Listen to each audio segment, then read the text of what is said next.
Vincent got locked in a room with no windows and only one massive door.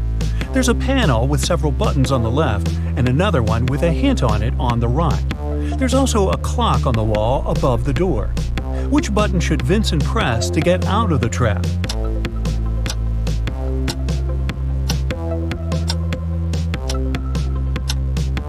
The green triangle. The numbers on the panel represent hours.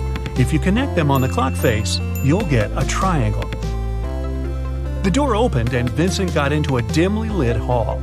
There, he saw one more door, but this time, both the lock and the key were hanging together on the same chain. But after examining this system for a couple of seconds, the guy understood he wouldn't get out this way. Why?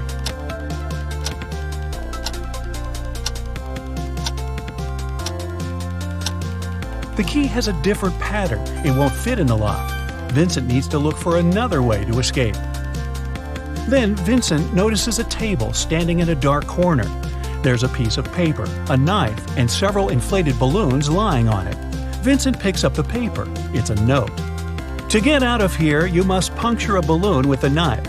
But if the balloon loses any air or bursts, you'll stay here forever. Vincent thought for a while, then he did something, and a hidden door opened in one of the walls. What did he do?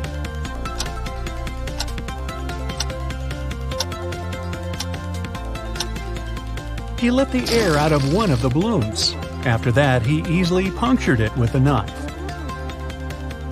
Detective Marcus and another passerby became witnesses of a car accident. A man, hit by a minivan, was lying on the ground, unconscious. Marcus rushed to the nearest cafe to call an ambulance. When he got back, the passerby told him the man had turned onto his back but hadn't come to his senses. After looking at the scene for a couple of seconds, the detective said, "You'd better return everything you've taken from this man." Why did he say so?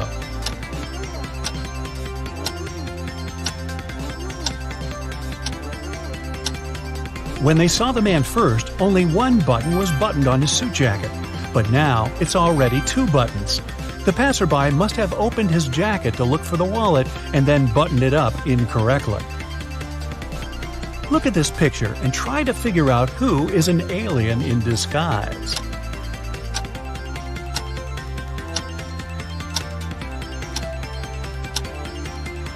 It's the guy in the yellow shirt.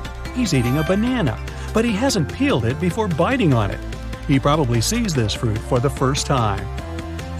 3 famous detectives came to a coffee shop to discuss a tricky case. A waiter came up to them and asked, "Does everyone want coffee?" The first detective said, "I don't know." The second detective answered, "I don't know." And the third detective said, "Yes." Do you know what the first 2 detectives ordered?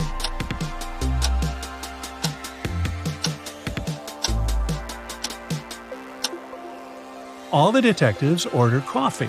Each of them wanted to have this drink, but the first 2 couldn't know if it would be everyone's choice. If the first 2 detectives hadn't wanted coffee, they'd have simply said no. So, when the third detective heard the replies of his colleagues, he figured out both of them wanted coffee. And since he was also going to take a cup, he said yes. Ralph, Willie, Amber, and Grace are in a museum room. Someone stole a priceless exhibit from this room several hours ago. Ralph, Willie, and Amber claim they have nothing to do with the crime, but the detective doesn't believe them. They all get arrested and taken to the police station. Only Grace, who hasn't answered the question, is free to go. Why?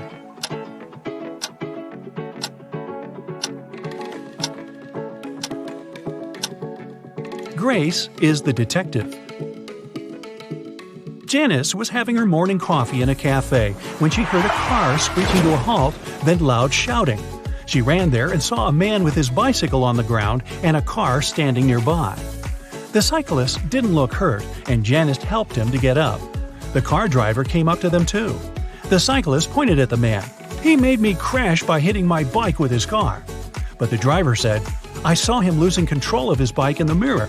Then he fell to the ground, and I stopped the car to go check on him." Janice almost immediately understood who was lying. Have you figured it out?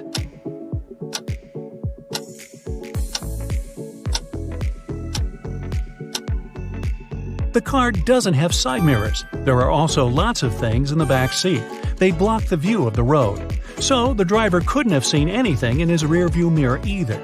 He's lying. One wealthy businessman was famous for always wearing a white hat, but one day he came to his office with a bunch of fruit on his head. His employees were shocked, but they didn't dare to question the man. The situation repeated the next day.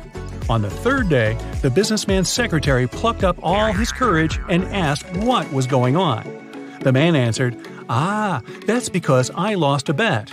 I haven't fulfilled it yet, but I'll do it today. There's no need to order lunch for me." What did the businessman have to do to fulfill the bet?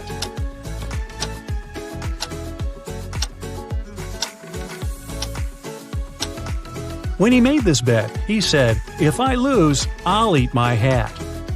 Detective Mark Darson suspected one man of committing a crime. He decided to stake out his house.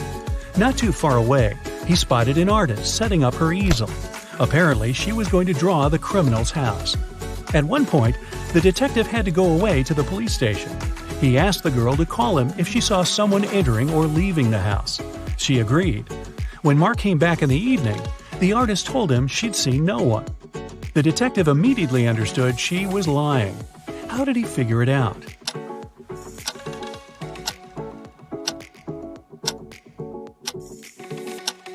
When he was leaving, all the windows in the house were closed.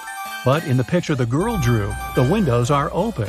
It means someone was inside while Mark was away. Take a look at this picture and try to understand which guy is Ben.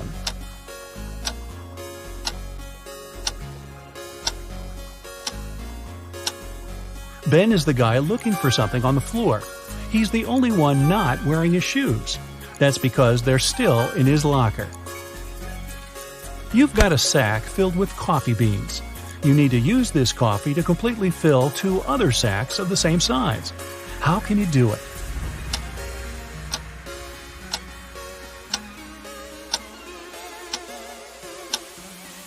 Put one empty sack into the other and fill them with coffee.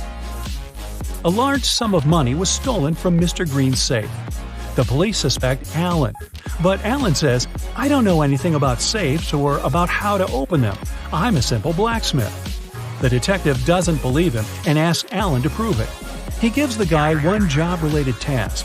If he copes with it, he's telling the truth. Alan gets 5 different chains.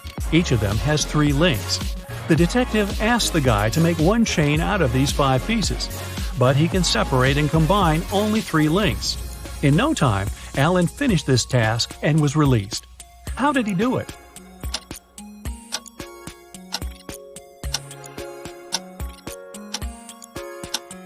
Alan separated 3 links of one chain and used them to connect the remaining 4 chains.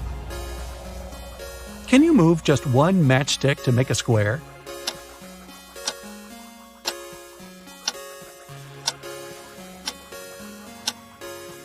Pull this matchstick up a bit. Here's your perfect square. Mr. Bernard, a famous inventor, lived on the 6th floor of an apartment building. After long months of work, he finally created a time machine. He packed lots of food, water, and other necessary stuff and was ready to test his invention. He set the timer so that the machine took him 500 years back into the past. Mr. Bernard was about to press start when a thought came to his mind. He took the mechanism and carried it to his garage that was on the 1st floor. Why?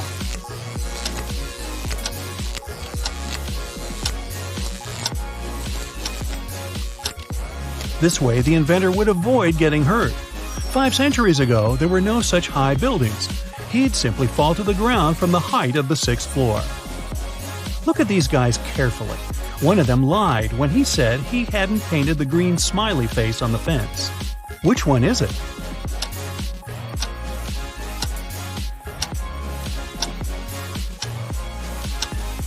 It's the guy on the left. Check out his left hand. Even though it's in his pocket, you can still spot some green paint he'd used. Bruce was walking along the beach when he found a glass bottle. The thing looked old, and the guy spent a long time trying to open it. Finally, he succeeded. To his shock, a genie rose from the bottle. "I'll fulfill your 3 wishes, but you aren't allowed to wish for more wishes." Bruce agreed, but still managed to get more wishes. How did he do it?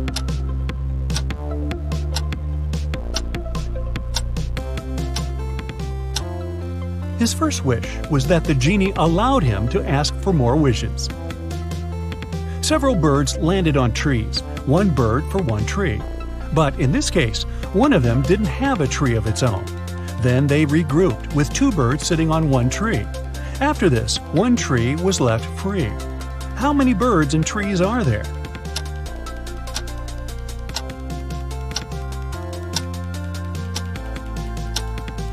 There are 4 birds and 3 trees.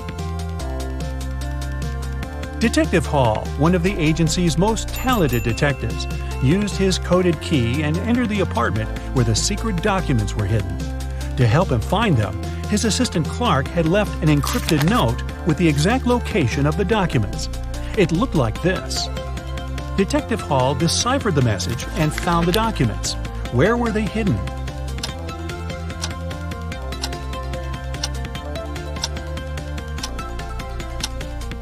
The note says, "Under the carpet in the studio."